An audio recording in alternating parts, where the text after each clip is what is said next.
Good to see you, man. Good to see you too. You're aging nicely. Thank you. So are you? It's just the salt and pepper happening in the beard. That's good. That's good. It's getting more white. It's getting more white, but it's knowledge.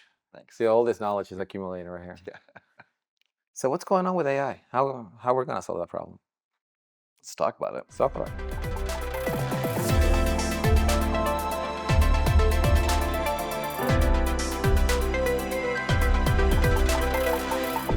I don't know if you remember that. So when we came to market, the main tool was, yes, rent out. And their trick was to bump an email, right? You send an email, didn't get reply, Bumps it it. comes to the top of the inbox, follow up with this person. And that was magical, right? Incredible. And then, we came to the market and we were like, this is part of a workflow. Like if somebody doesn't reply, you wanted to send the next email or make it or create an action, create a call, or say stop, this is not working. And when we launched the workflows, there were two vectors, right? People who were very thoughtful about it, right? Like that I'm going to use this to engage customers and get them to know me better. And there was others who I'm going to engage 1 million people right now. It is going to be awesome, and then burn their inbox and then blame me for for the domain reputation. So those are the two outcomes that we had. Yeah. And I remember distinctly that because we only have like 10 customers and you were one of them. So I'm looking at the people's results. And the way we used to work is Kinzer and I would wake up in the morning and like put all the customers on a spreadsheet and look at their performance from the night before. Because if we see decline in performance, we call them to figure out what's going on. And you were like rocking it. You had reply rates of like 50%. Nobody has reply rates of 50%. And then when we look into it, you had like all these different steps of like go check out their LinkedIn and then like drop a note on LinkedIn and then go back to email and tell them that you did that on LinkedIn. You had like these nested activities. And that's when I called you. I'm like, what are you doing that makes you so successful? And that's when you told me what you told me when you. Yeah. I think at the end of the day, for me, I was really focused, like hyper focused on how do I actually connect with a person, with a human. I didn't want them to think it was, even though outreach was new back then, I didn't want them to think it was just like this some automated kind of thing. Or Right. we were still accustomed to email marketing back then. Right. My obsession was how do I connect with this person in a way that felt like real and authentic? Right. Because I knew if I can do that, and if I had the right message for them that would resonate, like I'd probably get a response. Right. That's what we actually started seeing, because I think we A/B tested. We found something that the market, or at least the audience that we were trying to reach out to, we found something that was really, really important to them, Right. and something that was like, yes, we want to talk. And so after a while, we actually, even off the first or second touch, they would respond. We would book a meeting. Right. But because it was for me, it was like the obsession first of like, how do I connect with the person? Outreach just made it real simple for me. Right. I didn't have to like stitch all these different tools and systems together. You guys made it a way where we can kind of have more of a streamlined process to actually accomplish that. Right. But I always think it started first with understanding like what is it that this human being at the end of the day actually wants, and can we fulfill it for them, and can my message resonate? Right. So that's what I. And it's so interesting because if you think about sales, like you're actually solving, you think that you're solving a corporate problem, but you're solving a personal problem first, because that person has to endorse you to become your champion and your helper before they introduce you to the corporate problem. And getting to know the person well allows you to have insight into what their personal problem could be so that you can go and solve the bigger problem. Yeah. And it leads to a more strategic sale. Yeah. Right? You were a data analyst and you were selling data. You can sell data very quickly, but you can also sell a very big package because you had all these different silos of data you can sell, and you're able to sell the entire thing as opposed to just one thing at a time, which is, what most transactional sellers do. Yeah. Yeah. I think as the space has begun to mature, like the sales executive space has matured, and like you get even the category has changed names multiple times. I think what we've started to see is we have that whole people using technology to your earlier point, just use it to burn the fields, Yeah. above the ocean. Yep. And I think a lot of organizations, they look at technology, and I've said this to you before, but they look at technology as a means to the end or as the thing that's going to solve the problem. Right. And so now I think that even if you look at the MarTech landscape, just the sheer amount of tools and tech and software that has come, that kind of has arisen within this space is Right. staggering. Yeah. Because people are always looking for that next thing of like, what's going to solve my problem? What's going to solve my problem? No one actually stops to try and understand what are we actually trying to accomplish as a business? Right. Like, what do we actually want to do? Right. First and foremost, like, what is the problem we're solving? How are we going to do it for Mm-hmm. a human being? And then once they do that, then they can look at, okay, well, what technology can we actually use or leverage to help support this? Right. I think partially is because right now I'm seeing a lot of pressures from boards and even other CEOs saying we need an AI strategy for sale, or otherwise we're going to be Sure. behind. And so it's an AI strategy in absence of a goal. Is really incomplete, and like it's going to end up in the wrong result. And what ends up happening is that you rush out, you buy yet another thing. So now you have yet another tool that is going to be used or not. And if it doesn't get used or it's used poorly, then it's not going to produce results, and then you burn the one opportunity you had to like really empower your organization to like drive with AI. Um, and then you don't, and then you end up not solving the problem. On the other hand, it was really interesting. So when we launch outreach, we have people like you who use it for a purpose, right? Like I want to engage better. Mhm. And then we have others who use it for another purpose, like I want to prove product market fit. Yeah. So I'm gonna, get 1 million leads, you know what I mean? Put them in outreach and see what happens. And then, within a month, their domain reputation will be toast. And yes, they will have a few customers coming in, but that was the wrong use of the application. And I'm seeing the same thing happening right now with like The new wave. well, like with this new wave of like the Clays and the 11Xs and the whatever. It's like, you can use it for something really good, or you can use it to just like burn through a lot of things and just destroy your lead list. Yeah. It with the whole wave of AI happening, I think a lot of organizations want to adopt AI because there's a couple things. There's that fear of missing out. Right. But if you're also a organization that is not as mature as what we see like in the tech B2B space, there's also I think a fear of being left out Right. or missing out. Yeah. And I think that's a huge fear. So I think that fear drives a lot of people's behaviors to like want to just adopt it, even though they don't always fully understand how Right. or where or why. Right. And then, Right. and I think that's why we saw this huge surge in AI that's now kind of retracting because they have it, but then what? Right. So how, you guys are experts in changing human behavior to adapt to new technologies that will give you to revenue efficiencies. Like what is your advice for a mid-sized organization or even a large organization to start embracing technology but without, burning the thing that is supposed to help you? Yeah, I think it goes back to my earlier point. You have to understand, you have to take a step back and not think about the technology first. Mm-hmm. And you got to look at what is the actual issues that you have, or what are the efficiency gains you're trying to achieve? Like, what is it in your business that's not working or is broken that needs to be fixed? Right. It's usually a human component, Right. right? And so the work that we do, a lot of it is around change management. How do you even think about a technology? Or if you have a problem, how do you actually solve the problem? Mm-hmm. And then how do you map that back into a technology that's going to support what you're actually trying to achieve? Right. Organizations always miss that first layer. First layer is like, let's solve the actual, or let's address the actual issue that's happening within our business and Right. why we're not hitting our number, or why customers are churning, whatever it might be. There's a huge human component, right? Then once you solve that, then the next layer is, okay, which technology can we actually bring in, or do we have today that we can make or utilize more efficiently to achieve the results? And then that last layer is like to make sure like it gets anchored within the business. Right. So if you know what you're trying to solve, then you have to have a change management strategy or layer or process to be able to drive the change you're trying to achieve with that technology, Mm-hmm. which ultimately drives the change you're trying to have in your business.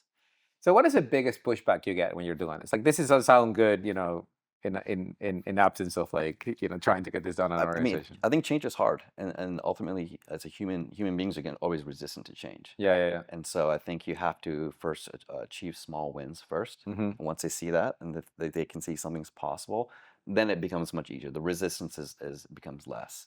And so a lot of the success we're having with customers who are using outreach Mm-hmm. we first have to have that foundational layer, and we have to have a small win. And once they see a small win, then just the change happens like really, really Right. fast. It's like this, like kind of slow, slow, slow, slow, and all of a sudden, it's like, boom, this hockey Yeah. stick effect. But yeah, change takes time. But I think organizations have to be patient, because if you have the patience and you do the foundational work and then layer the technology on top of it, like it's game changer. The efficiency, the ROI, you'll get it, but you have to like slow down a bit. One of the things that is also plays a big role in preventing adoption or success of technology is not only, you know, there is the impetus and like the desired, like I'm fear I'm missing out, but then on the ops side, people who are running the shit, they also have fear of screwing up. We call it Right. FOFU, or fear of fucking up. And That's a good one. that fear is real, and it's real because if you introduce a change and the change breaks something that you intended to break, Yeah. then you're at fault, right? So like people are trying to figure out, how do I not become at fault? Yeah. So for those who don't have the benefit of your involvement, what would you recommend for operations and enablement team to drive a change and overcome that fear of screwing up? Yeah, it's a really good question. So anytime we engage with the organization, they want change across like the whole organization or globally right away. Right. That's not the right way to do Right. it. Right. It's Right. but that's where you're gonna have a fear of screwing up, because it's gonna be so big. Right. So we typically start with a pilot team. So would recommend starting with a small team to actually prove out what you're trying to prove out, Right. right? To be able to show like, hey, this actually does work. Mm-hmm. So then you have that win that you can then evangelize or vocalize within the Right. And organization. if you fail, the failure is small, Small, right? And you can exactly. iterate in a small team. Right. Exactly. Right. Right. And so instead of thinking of change like globally right away, like what is that small when you can do that? If you, like you point, if you Right. fail, no problem. You iterate change until you find the success you're looking for. When you have that, the next goal is you want to get buy-in at the executive level. You want to show them like, this is what's possible. Here's like a sample. Here's a taste of what's possible. Because at the end of the day, you want to have an organization. You want to build a team within the business that's responsible for the success of change, Mm-hmm. right? Like a center of excellence. Right. And when you have executive buy-in and they see like, holy, like if we don't do this across the organization, Right. like we're gonna be left behind or we're gonna Right. miss out Once on you see it, you opportunity. cannot unsee it, right? And then so Exactly. it comes from an ROI argument to a cost of inaction argument, because now you Yeah. see that it works and you're actively saying not to do it. Yeah. So it's even harder to say no to that. Exactly. And so when you have all those pieces and you have a center of excellence, that team can be responsible to make sure any initiatives or any new technology that an organization does want to bring, you have a team that's responsible to making sure that actually gets deployed Right. correctly. Where they can then work with the rep. Right. They begin to show them like, here's the click path of how to use, outreach. Here's a click path to success, or here's how we're going to leverage AI initially. Mm. But I think without having that process, like starting with a pilot, getting executive buy-in, building a center of excellence, you're going to have a really hard time with change. Yeah. You're going to have a really hard time with integrating technology into the business in a way that you're hoping. Right. Right. You'll see small incremental changes with the technology, but you're not going to see the actual change that you're hoping for. So if you take that forward, right? So you drive the change from, say, no using AI to using some amount of AI. And now, the talk of the town is agentic AI, right? So how do you go Mm-hmm. from just using single point AI where you're solving a problem like writing you an email, to including an agent that is going to qualify a lead, or is going to go find the right person to engage with an account, or even engage that person in the account and get you all the way to the meeting? That's even more disruptive, right? Because now you feel like that's my job, Yeah. and the AI is taking that over. So how do you drive the change that is so core Mm-hmm. to what sellers believe is their job? In regards to AI Yeah. specifically, so it goes back to first take yourself out of the conversation of AI or the Yeah. technology AI. I think fundamentally technology is technology, Right. right? And AI has this really big hype thing that people are really interested in. But you first have to take a step back and ask yourself, like, where do you actually want AI to make an impact, Mm-hmm. right? And so what we typically do is we have like a matrix essentially that we'll build out. And we'll look across the whole funnel, top funnel, the bottom funnel. Yep. And we begin to map out like what is actually happening at each stage from top funnel to with SDR, BDR functions, Mm-hmm. AE functions, CSM functions, and we look to see um, where do you want to get gains? Again, go where do you want ROI? And then you can ask yourself that question of like, what needs to change, or what do you want to have change, Right. right? But when you begin to build out the matrix and map against the matrix of what technologies do you have today against the whole funnel, Yeah. you could begin to see gaps, Mm. right? So if you're trying to achieve something with AI, but you literally have no technology there already, you don't want to go from zero technology to all of a sudden AI. I Right, think right. that's like you're trying to crawl. You first need to crawl, but you're trying to like launch yourself to the moon. It's not Right, realistic. right. And it also depends on the maturity of the business. Maybe they're not ready for AI, right? If there's no technology, then it's a application selection, and then maybe consider automating, and then maybe consider AI Yeah. after that. But you have to think of it in a very systematic way. Yeah. So building this matrix is going to give you a point of view or lens to realize like what you actually have today and what you don't have, Right. and what's realistic, what's not Right. realistic. One of the things that I struggle is the fact that there is some problems that AI is almost the only solution. So, for instance, I was talking to another CRO about this particular thing. So, this company has a product that they sell to a persona in 20 countries in 2 segments. And they have that, that train works, it runs, they know how to sell it, they have the pricing and packaging, everything is dialed. They decide to launch 2 new products that are adjacent to the core product, but it doesn't sell to the same persona. One ends up selling to finance, the other one is upselling to HR, which they don't know nothing about. So now they have a new persona, a new buyer, and they have the same buyer in 20 countries, which creates more complexity. And then the value proposition, the pitch, is still not quite dialed yet. Like they know what works, but it doesn't resonate the same thing for every single one of those, in every single persona for every single country. So now you have, 2 new personas, you have 2 new products, each of them with 2 new personas, each of them in 20 countries, and each of them needs to experiment. The combination of types of messages that you're going to be generating gets up to the hundreds. Now you have 200 potential combinations of messages that you should be using, and no sales rep is going to remember all that. You see what I mean? You're going to get into a conversation, and the person is going to ask you a question, and you're going to give it the one thing that you remember, not the 400 that you're supposed to remember, right? So AI is excellent at this, right? Like they can take all these potential combinations and then just create variety of messages and then just give it to the person and figure out what works and do the A/B testing. So not using it is almost criminal. You know what I mean? Like not using AI in this situation, like it actually prevents you from solving the problem, right? So it's really hard to go from like not using AI to like using the full power, going through the middle, because in the middle is it's just a ton of work. Yeah. You see what I mean? So like you're literally losing all the benefit of AI by not using it. So how do you get somebody to see that light? The fact that by not using it, you're losing all these opportunities to land more deals. I mean, it's a big jump, so it's really It's a scary. massive jump. And so it goes back to the fear of effing up, right? Yeah. And so I think most people don't want to take that leap because it's too big of a leap. Right. The gap's too big. So, but then the alternative is even worse, right? Like for instance, like the alternative is what happens is that everybody develops messaging for the US, and then you take that stuff to Europe and it doesn't work, and then your European team is like all upset because you brought in your American flavor that doesn't really work, and then you take it to Asia, where like it works even less. You see what I mean? So like, how do you bring it up? Yeah, I mean, and this is where people start using technology in not the best ways because they're trying to just get things out, right? And so, when we started looking at what was happening with the AI technology and people putting out all these new products and the want from the market to use these tools, but not sure how to use them. How do you even think about them? Right. So that's why we created the AI 4 quadrants, right? It was a way. It's a way for people to think about AI and how to integrate it into your business. Yep. So in this particular case that you're talking about, you're going from an organization that's probably, and if we look at the 4 quadrants, we have Why don't you describe the 4 quadrants for the audience here?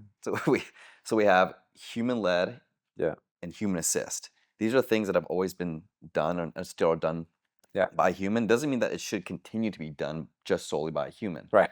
The next quadrant is the human-led AI assist. So AI is assisting the human for its efforts to make it more efficient, maybe drive more insight to things. Right. And the next quadrant, then you get more advanced. Like composing an email, right? Like you prompt the AI, it composes an email, and the AI assists you. Got it. So the AI assists you with the email, but the human has to look and review it to make sure, right? So it's good, right? And then you have the human, the AI-led human assist. So AI is doing all the work. Right. And the AI is, the humans reviewing the work of the AI. And then the final one is AI-led AI assist. Right. So this is AI doing everything, doesn't need any intervention from the human. Humans trust it, it's good. Right. So when we're going back to what you're saying about you have all these new products that are launches, and there's so like hundreds of variations of like emails like that The messaging, messaging can be written. You have to understand where you are in the matrix right today, the AI matrix and quadrant. Because if you don't, and then you just jump, then you might make bigger errors. mm. And so I think that, or just they don't know how to like activate it, Right. Because like using something like outreach in general, like it's a great tool, but if you don't set it up properly or align it to what you're trying to accomplish, Right. it can become more disruptive, Right. at times, right? Yeah. And so I think with AI, it's the same thing. So you got to understand, where are you today, and where are the gaps within your own capabilities as a business, Right. from a process standpoint or from a technology standpoint. If I were starting from zero, going into 2025, this is what I would do. I would look at my whole funnel. Yeah. Right. And I would begin to map our quadrant against the funnel from human-led human assist, Yeah. to AI-led AI assist. Yeah. And begin to look at where are the gaps within my funnel that I want to actually bring efficiency to. Right. Right. And typically it's going to land on one of the four things, right? It's across technology, across content, Right. across people, Mm-hmm. right? And then cross data. Right.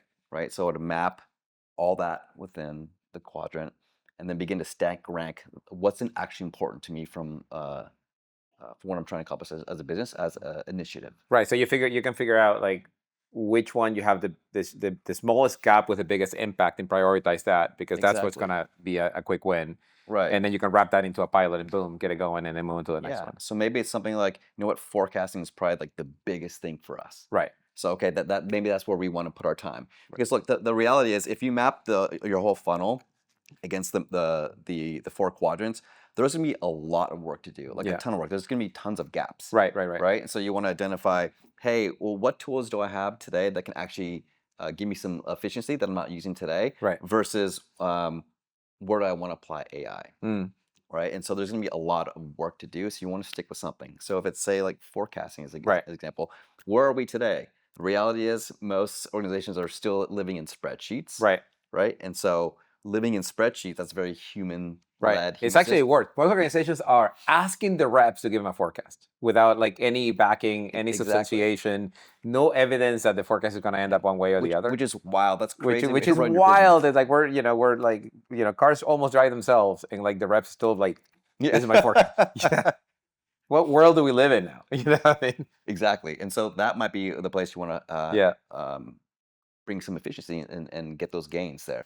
In my opinion, if you were to think about your strategy for 2025, you start from zero and you want to adopt AI in a major way that gives you the most amount of bang for the least amount of disruption, I think you start with forecasting.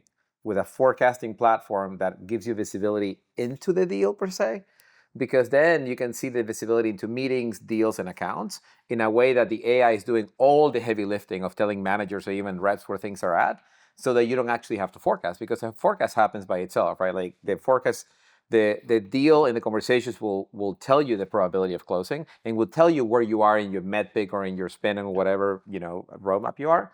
And that is the easiest lift, is get with a forecasting platform that is well unified across prospecting, deal management, and forecasting, so that you don't have to second guess. I think that will be the easiest lift. The hardest lift is having replaced what humans actually enjoy doing or think that they're good at.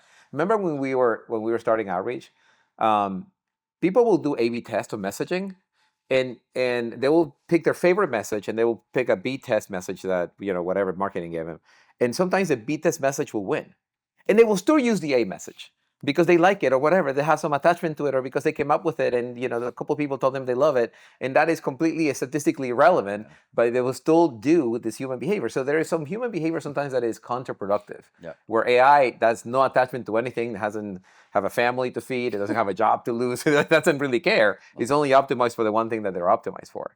So I think that is That is the hardest thing in change management and transformation, is to detach people from what they do and make them all just care about the outcome. You know what I mean? As opposed to care about the values in the middle. Yeah, I think the great thing about AI is that it doesn't care if it calls a rep out. It doesn't care about the emotional aspect. It's just showing you like this is what's so according to what we know, what data points we have. Right. You've said that this deal is going to close, but there's no history of the conversations in the last month. Right. There's no activity aligning or pointing to the fact that, hey, this deal is going to close. And so it's actually worse. Like it's like you say this is going to close because I was VOC, right, and then they went dark on you. Yeah. So the deal is not closing, and the VOC means nothing. Yeah. And the AI will say that, but in your heart, I was like, oh my god, I got the VOC, and like now I'll render a choice, and now we're gonna win. And they went cold on me, and I don't know what to do now. Like that deal is not happening. Yeah, I think as for certain things, taking out the human component, I think it is a benefit. Yeah. I think when our egos get in the way, we want to look good, we want to perform well. Right. But it can oftentimes hinder us. Right. So I think that is a powerful thing of AI is that there's certain things that if it can take the human emotion out of it and actually show you what's so. Right. In a way, it's actually bringing a lot of integrity into the business or into the performance as a rep. Right. Because you can't hide behind anything anymore. So like the integrity forces people Right. to be more truthful or more honest. And so I think there's a lot of incredible applications of AI that people probably don't even consider. Yeah. You know what's really interesting? I was as you were saying that, I was thinking the fact that the way we sell is by telling stories, right? We tell a good story, and people become attached to the story. But that's also the way we fool ourselves, is by telling ourselves stories, right? And the stories is also our downfall. The fact that we can tell ourselves a story that, of course, they're going to sign because they told me they're going to sign. Of course, they're going to sign because they have this pain. My buyer told me that he's just going on vacation, coming back next week, and we're gonna moving forward. And then the person never gets back to you. So AI doesn't believe in stories. AI just looks at patterns and then tells you what the pattern, what the pattern indicates. Yeah. So when somebody, if deal velocity slows because communication is slow, your deal is at risk because historically that has happened. So unless you know something that AI doesn't, that deal is at risk. And it's a much richer conversation, but it's a difficult conversation as a human being. You know what I mean? Because like going from one story to a story that is not the story that you had before is hard. Yeah. I think that's where the growth happens. Like in the organization, so going back to change management, it's the difficult conversations or the things you have to admit that you don't want to admit. That's when change actually happens. And so I think with AI, that can help. It helps to bring the change organizations looking for, if they allow themselves or they allow it to do that. Right. And so with organizations who are wanting to integrate AI into the business, they at first have to actually be truthful, like where they are today. Right. And what they hope to accomplish that they're not accomplishing today, I think, but they have to admit that to themselves. Right. So it's interesting because you almost have to replace the story of I'm a rep, I understand my business, I know how this works, to another story which say I am great at talking to my customers, but the AI is better than me at understanding my business. Because the AI can see all these other parameters that I cannot see. They can see all the history of transactions for the life of the company and tell me where I trend compared to other things. So, that's we need to re-storyfy ourselves. You know what I mean? We need to recreate the story that we tell ourselves in the organization to say AI is here to stay and it's good for you. Yeah, and also embrace it. I think if organizations can use AI with AI led and human assist or human led AI assist, Right. it's like you get a superpower, right? You have something that can actually support you. Right. It's not going to replace you. I think we're very far from that. Going back to the human aspect, at the end of the day, like humans are always going to be able to connect better, Right. together versus AI. Right. And so if you can leverage AI to support you in being able to connect with that human, it's a very powerful tool. And so the whole fear of AI replacing, I think that's unrealistic at this point. So it's really interesting. So that guy that wrote that book, Gita Malik, that wrote that book. So he has his post. So the latest post was on the strawberry release from OpenAI. So he tested it, and what it does is that OpenAI got a lot better at reasoning and then laying out the reasoning. So instead of just giving you an answer to the question, it will lay out like what was he thinking about as a way to get to the question. So for instance, Ethan gave it a crossword puzzle, and it asked him to go fill it out. And then for each of the prompts, right? For each of the there's a 4-letter word that answers this question, blah blah blah. AI will do the reasoning in print. So you print out, how am I thinking about things to get to the answer, and then what am I thinking about the next thing to get to the answer. So as the AI gets better at explaining themselves, the amount of trust that we'll have with humans will go up. You know what I mean? Because it's like a little assistant that is truly telling you what's going on, and the human trust will elevate, and then you have an opportunity to tell a different story and get people to adopt it more. I think at the end of the day, it's trust. Trust is always a foundation in business or in sales. If a person doesn't trust you, they're not going to buy from you. Right. And I think right now we're kind of in the same phase with AI, where there has to be trust with the AI. That the human has to trust AI. Right. Right. So it's like we're in a sales cycle with them where the AI is selling us like, hey, trust me. Right. Right. And so that takes time. Mm. So we can't expect AI just to automatically, like, people are gonna adopt it for everything, right? Or trust it enough to be able to give it more ability to help and support in Right. their own process. Right. It's interesting because if you look at the way that Stephen Covey defines trust, one of the components is that you say what you do, you do what you say you're going to do, and then you do it repeatedly. And as you continue to deliver on that promise, trust builds up. And it brings it back to the fact that the problems that we're solving with AI are not new problems. AI is new ways to solving the same problem in significant better ways. But the rate limiter of our adoption is our own humanity. You see what I mean? It's like our ability to adopt change, our ability to tell ourselves new stories, ability to tell our buyers new stories, our ability to trust. If that trust is not there and it's not explicit, adoption is going to be hard across the board. It's so weird to do this over. Last time we did this was It's 10 years ago. Next to your house, 10 years ago, with and three bottles it of got better with more wine. Yeah, 3 bottles of wine. And it was supposed to be a series, and I think we did one. We did one. And that ended right there. 10 years later, we 10 years later, we finally do it. We finally do it. It was good to see you, man. But it was good to see you. It was good to see you. I love how you're staying engaged in the market, and it's funny that your brain doesn't shut off about this stuff. I think by now you've moved on into other things, but no, you're still thinking about sales all the time. So are you. That's right. All right, All right, good to see you, brother.